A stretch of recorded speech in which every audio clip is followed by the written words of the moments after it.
Hello guys, welcome to UPSC point. इस video में हम विश्व और भारत में स्थापित प्रमुख प्रतिमाओं स्टैचू को ट्रिक के माध्यम से याद करने वाले हैं, जिससे कि यह आपको एक ही बार में हमेशा के लिए याद हो जाएगा। बस आप वीडियो के लास्ट तक बने रहिएगा। अक्सर परीक्षा में प्रश्न पूछे जाते हैं, statue of peace, statue of unity, statue of prosperity कहाँ है या किस व्यक्ति से संबंधित है। इस वीडियो को देखने के बाद आपको कभी भी दिक्कत नहीं आएगी। तो चलिए शुरू करते हैं। हमारी पहली प्रतिमा है स्टैचू ऑफ पीस। यह कहाँ है? जम्मू कश्मीर में। इसका संबंध किससे है? स्वामी रामानुजाचार्य से। ये तो आपने रटा ही होगा, हमको याद करना है। तो याद कैसे करेंगे? स्टैचू ऑफ पीस का आप पीस वर्ड पकड़िए। पीस का मतलब होता है शांति। हमें शांति कहाँ मिलेगी? जहाँ भीड़ भाड़ कम से कम होगी, जहाँ बहुत सारे पेड़ पौधे होंगे, जहाँ बहुत सारी बर्फ़ होगी। और वर्तमान कंडीशन में ऐसा स्थान कहाँ है? जम्मू कश्मीर में, है ना। तो हम शांति के लिए कहाँ जाएंगे? जम्मू कश्मीर में जाएंगे, ठीक है। और जब हम राम भगवान की आराधना करते हैं, उनकी पूजा करते हैं, तो हमारा मन बहुत पीसफुल फील करता है, हमें बहुत शांति मिलती है। तो इस तरह से स्टैचू ऑफ पीस का संबंध किससे है? स्वामी रामानुजाचार्य से। अगला है स्टैचू ऑफ यूनिटी। यह कहाँ है? गुजरात में। और किससे संबंधित है? सरदार पटेल से। इसको याद कैसे करना है? तो देखिए, स्टैचू ऑफ यूनिटी का हमें यूनिटी वर्ड पकड़ना है। यूनिटी का मतलब होता है एकता, ठीक है। पूरा भारत जो है बहुत सारी रियासतों में बटा हुआ था, उसको एक करने का श्रेय किसको दिया जाता है? सरदार पटेल को। तो स्टैचू ऑफ यूनिटी का संबंध किससे है? सरदार पटेल से। और सरदार पटेल का संबंध कहाँ से है? गुजरात से। हालांकि ये तो याद होगा, इसलिए कोई ज़्यादा बड़ी ट्रिक नहीं बनाई है मैंने, ये काफ़ी चर्चा में भी रहा। चलिए आगे बढ़ते हैं। Statue of prosperity. Statue of prosperity कहाँ है? बेंगलुरु, कर्नाटक में। इसका संबंध किससे है? श्रीनाथ प्रभु केम्पे गौड़ा से। इसको याद कैसे करना है? तो देखिए, प्रॉस्पेरिटी का हमें, स्टैचू ऑफ प्रॉस्पेरिटी का हमें ये वर्ड पकड़ना है, लास्ट वाला। प्रॉस्पेरिटी को आप समझिए प्रपोज करना। जब हम किसी को प्रपोज करते हैं तो हवा में तो करते नहीं हैं, किसी बंगलों में ले जाकर, किसी घर में ले जाकर प्रपोज करेंगे। और इसके लिए हम पहले प्रार्थना करेंगे प्रभु से कि प्रभु सामने वाला हमारा प्रपोजल एक्सेप्ट कर ले। तो प्रॉस्पेरिटी को समझिए कि प्रपोज करना। प्रपोज हमने कहाँ किया? किसी बंगलों में ले जाकर, है ना। और उसके लिए प्रभु से आराधना की कि सामने वाला हमारा प्रपोजल एक्सेप्ट कर ले। तो स्टैचू ऑफ प्रॉस्पेरिटी का संबंध किससे है? श्रीनाथ प्रभु केम्पे गौड़ा से। और प्रपोज कहाँ किया आपने? बंगलों में ले जाके। अगला है स्टैचू ऑफ नॉलेज। इनका संबंध किससे है? यह है भीमराव अंबेडकर की प्रतिमा। कहाँ है? लातूर, महाराष्ट्र में। इसको याद कैसे करना है? तो देखिए, नॉलेज का मतलब होता है ज्ञान, हम जानते हैं, है ना। और संविधान सभा की बात करें तो सबसे नॉलेजेबल पर्सन थे हमारे भीमराव अंबेडकर। बहुत सारी उनके पास डिग्रियां थी। तो इस तरह से नॉलेज के मामले में सबसे आगे थे BR अंबेडकर। और ये प्रतिमा कहाँ है? लातूर, महाराष्ट्र में। इसको याद कैसे करना है महाराष्ट्र को? तो देखिए, भीमराव अंबेडकर की तरह ही सभी बच्चे जब छोटे होते हैं तो अपने माता पिता से बहुत लात घूंसे पड़ते हैं। तो अंबेडकर साहब को भी उनकी माँ से लात पड़ी होगी। मतलब मेरा उद्देश्य किसी की भावनाओं को ठेस पहुंचाना नहीं है, बस मैं इतना चाहता हूं कि आपको याद हो जाए। तो उनकी मम्मी से उन्हें लात घूंसे पड़े होंगे। तो लातूर, महाराष्ट्र में उनकी प्रतिमा है। इस तरह से ये हमें याद हो जाएगा, कोई दिक्कत नहीं आएगी। अगला है स्टैचू ऑफ बिलीफ। बिलीफ का मतलब क्या होता है? विश्वास। और विश्वास हम किस पर करते हैं? भगवान शिव पर, है ना। तो स्टैचू ऑफ बिलीफ का संबंध किससे है? भगवान शिव से संबंधित है। और भगवान की आराधना करने के दौरान हम क्या बोलते हैं? हे नाथ। इसी तरह से बोलते हैं, हे नाथ कृपा करो। तो नाथ द्वार, ये हमें याद हो जाएगा कि नाथ द्वार में है। और नाथ द्वार कहाँ है? राजस्थान में। भगवान शिव ही पूरे विश्व पर राज करते हैं, तो राज से हमें राजस्थान क्लिक हो जाएगा। अगला है statue of social justice. Social justice का मतलब होता है सामाजिक न्याय, ठीक है। तो सामाजिक न्याय, तो हमें इसका न्याय वर्ड क्लिक करना है।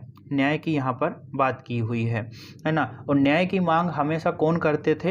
अंबेडकर करते थे कि दलितों के लिए हमेशा वह न्याय की मांग किया करते थे। और सत्य की, न्याय की हमेशा क्या होती है? विजय होती है ना। तो विजयवाड़ा में स्टैचू ऑफ सोशल जस्टिस है। और किससे संबंधित है? अंबेडकर से, क्योंकि न्याय की मांग हमेशा करते थे अंबेडकर, है ना। और न्याय की हमेशा क्या होती है? विजय होती है। इस तरह से ये हमें याद हो गया। आई होप आपको इंटरेस्ट आ रहा होगा, समझ भी आ रही होगी चीज़ें। चलिए आगे बढ़ते हैं। स्टैचू ऑफ इक्वलिटी, इक्वलिटी इसका संबंध किससे है? संत रामानुजाचार्य से है और यह तेलंगाना में स्थित है। तो देखिए इक्वलिटी मतलब होता है समानता, है ना, समानता। और भगवान राम जो है वह सभी के साथ समान व्यवहार करते हैं। ऐसा नहीं है कि मैं अमीर हूँ तो मेरे साथ अलग व्यवहार होगा, कोई गरीब है तो उसके साथ अलग व्यवहार होगा। तो समान रूप से व्यवहार कौन करते थे? राम भगवान, तो रामानुजाचार्य, है ना। और एक बात और याद रखिएगा, जब आप ऑयल लगाते हैं, तेल लगाते हैं, तो ऐसा नहीं है कि सिर के आगे वाले हिस्से में ऑयल लगा लिया, तेल लगा लिया, लेकिन पूरे हिस्से को छोड़ दिया। तो हम समान रूप से तेल लगाते हैं। तो इस तरह से जहाँ समानता की बात होगी तो समान रूप से तेल लगाते हैं। तो तेलंगाना और राम भगवान जो है वह सभी के साथ समान व्यवहार करते हैं। यहाँ पर इक्वलिटी का मतलब क्या है? समानता, सभी के साथ समानता रखते हैं। तो स्टैचू ऑफ इक्वलिटी का संबंध किससे है? संत रामानुजाचार्य से। और हम जो है समान रूप से पूरे शरीर में समानता रखते हैं, है ना, तेल लगाते हैं जब। अगला है कोहिमा शांति स्मारक। तो देखिए ये तो आपको याद ही होगा, कोहिमा जो है नागालैंड की राजधानी है। तो इसके लिए हमें ज़रूरत नहीं है कोई भी ट्रिक बनाने की, बस ये याद रखना है कि जापान के सहयोग से स्थापित की गई है। या फिर आपको ये भी याद नहीं हो रहा है तो इसकी भी हम एक ट्रिक बनाते हैं। देखिए कोई जो है व्यक्ति अपनी माँ से पूछ रहा है कौन है माँ, कोहिमा का कौन है माँ, तो माँ बोल रही है नाग है बेटा, है ना, नाग है। तो कोहिमा जो है नागालैंड की राजधानी है, हालांकि ये याद होना चाहिए। अगला है सीता माता की प्रतिमा। तो यह कहाँ है? सीतामढ़ी में, है ना, बिहार में। तो इसमें भी कोई दिक्कत नहीं है, हालांकि इतना इम्पोर्टेंट नहीं है। अगला है लचित बोरफुकन। ये कहाँ है? जोरहट, असम में। क्यों? ये जो लचित बोरफुकन है वह सरायगढ़ी की लड़ाई से संबंधित है, इसलिए इनकी प्रतिमा बनाई गई है। तो इसको याद कैसे करना है? बोरफुकन। तो फूकन का हमें फूंक मारना याद रखना है। जब हम कोई चीज़ को फूंक मारते हैं तो हम ऐसा नहीं है धीरे से फूंक मारते हैं, बहुत ज़ोर लगाते हैं, है ना, काफ़ी ज़ोर लगाते हैं फूंक मारने के लिए। तो इस तरह से लचित बोरफुकन कैसे होगा? हमें बोरफुकन के फूंक मारना है ना। और फूंक कैसे मारते हैं? ज़ोर से। तो जोरहट, असम, ठीक है, ये हो गया। अगला है सुभाष चंद्र बोस की प्रतिमा। सुभाष चंद्र बोस की जो प्रतिमा है वह कहाँ बनी है? इंडिया गेट में यहाँ पर अनावरण किया है। यह ब्लैक ग्रेनाइट की प्रतिमा है, इंडिया गेट दिल्ली में है ना, ठीक है। तो इसको कैसे याद रखना है? देखिए जो बॉस आदमी रहता है ना, जो ताकतवर व्यक्ति रहता है, जैसे प्रधानमंत्री हुए, तो वे कहाँ रहते हैं?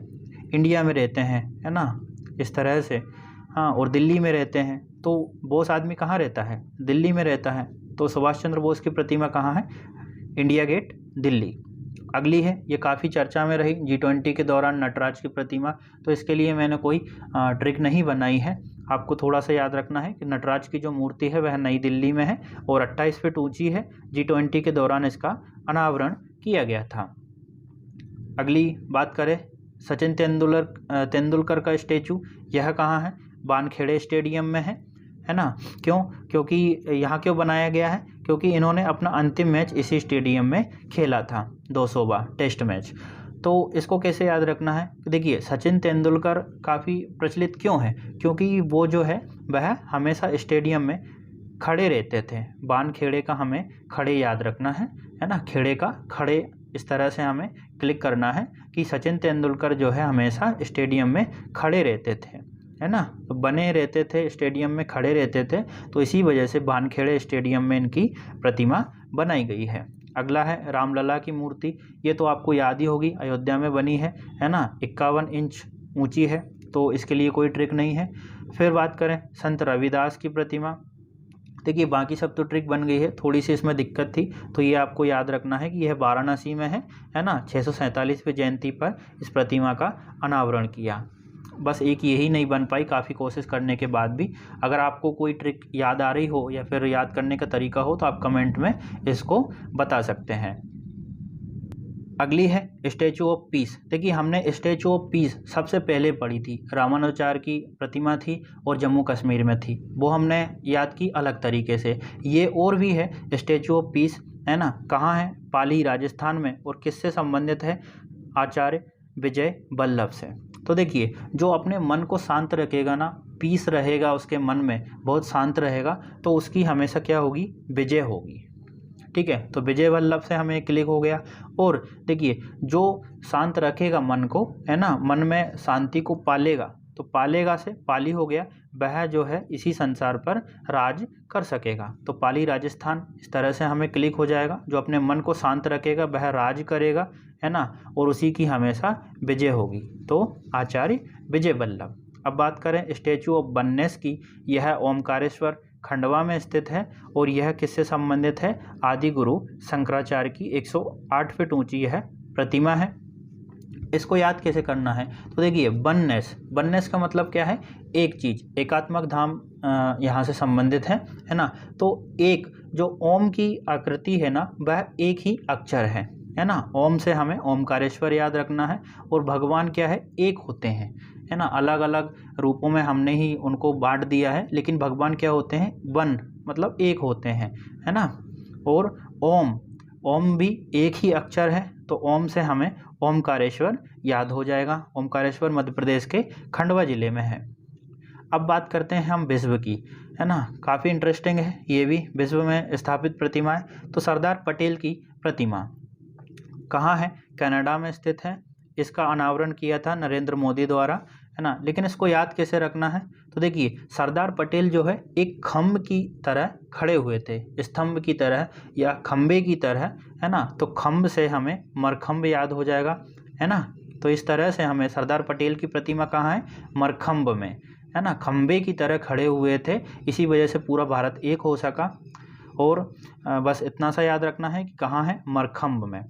अगला है स्टैचू ऑफ सोशल जस्टिस। हमने पहले भी पढ़ा है, सोशल जस्टिस सामाजिक न्याय विजयवाड़ा में है, आंध्र प्रदेश में, और किससे संबंधित है, अंबेडकर से। तो सामाजिक न्याय की बात कौन करते थे, अंबेडकर करते थे, तो ये हमें कोई दिक्कत नहीं देगा। और सामाजिक न्याय जब आप यहाँ पर डीसी बन जाएंगे, मतलब डिप्टी कलेक्टर बन जाएंगे, तो समाज का न्याय करेंगे, तो वॉशिंगटन डीसी। तो इस तरह से ये हमें याद हो जाएगा कि स्टैचू ऑफ सोशल जस्टिस कहाँ है, वॉशिंगटन डीसी में। अब डीसी बनेंगे तो समाज का न्याय करेंगे, और समाज के न्याय की मांग कौन करते थे, अंबेडकर। ठीक है, अगला है तमिल कवि तिरुवल्लुर। इनकी प्रतिमा कहाँ है, फ्रांस में है, 2023 में स्थापित की गई थी।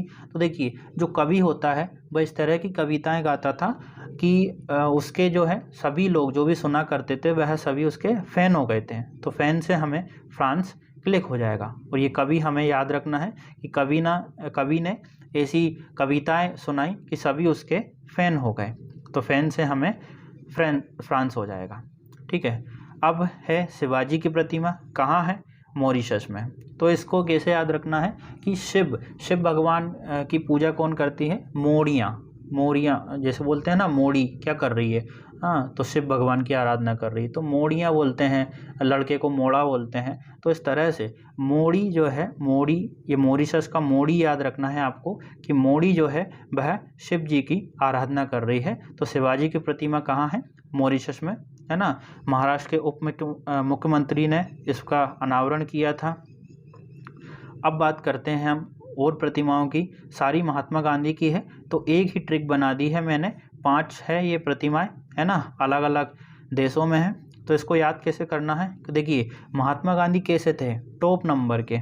अगर कोई पूछे कि भैया महात्मा गांधी कैसे व्यक्ति थे, तो हम क्या कहेंगे, टॉप नंबर के थे जी, है ना, जी भी लगाएंगे, है ना। महात्मा गांधी कैसे थे, किसी ने पूछा तो सामने वाले ने उत्तर दिया कि भैया महात्मा गांधी जो है टॉप नंबर के थे जी, है ना। तो टी से हमारा हो गया टोक्यो, ये सारी महात्मा गांधी की ही प्रतिमाएं हैं। तो टी से हमारा टोक्यो, ओ से हमारा ओमान, पी से हमारा पराग्वे, टॉप हो गया। नंबर से हमारा हो गया न्यूयॉर्क, है ना। और ये जो है के थे, ये बस आपको याद रखना है। जी वाला जो वर्ड है, जी से हो गया हमारा जापान। अगर किसी ने पूछा कि भाई महात्मा गांधी कैसे व्यक्ति थे, उनका व्यक्तित्व कैसा था, तो हम क्या आंसर देंगे कि भैया टॉप नंबर के थे, टॉप नंबर के थे जी। तो टी से हो गया टोक्यो, ओ से हो गया ओमान, पी से हो गया हमारा पराग्वे, 3 ये हो गए। नंबर के थे, तो नंबर से हो गया हमारा न्यूयॉर्क, और फिर हम कहेंगे टॉप नंबर के थे जी, जी से हो गया हमारा जापान। ठीक है, बाकी ये पढ़ लीजिएगा, इतना इम्पोर्टेंट नहीं है पीछे वाला सेक्शन, लेकिन कहाँ कहाँ प्रतिमाएं हैं ये सारी आपको मैंने याद करा दी है। आई होप आपको वीडियो अच्छी लगी होगी। देखिए लाइक शेयर और कमेंट ज़रूर करिएगा, जिससे हमें समझ आए कि आपको कंटेंट पसंद आ रहा है या नहीं आ रहा है। साथ में सजेस्ट करिएगा कि और किस तरह की वीडियो आप चाहते हैं। Thank you.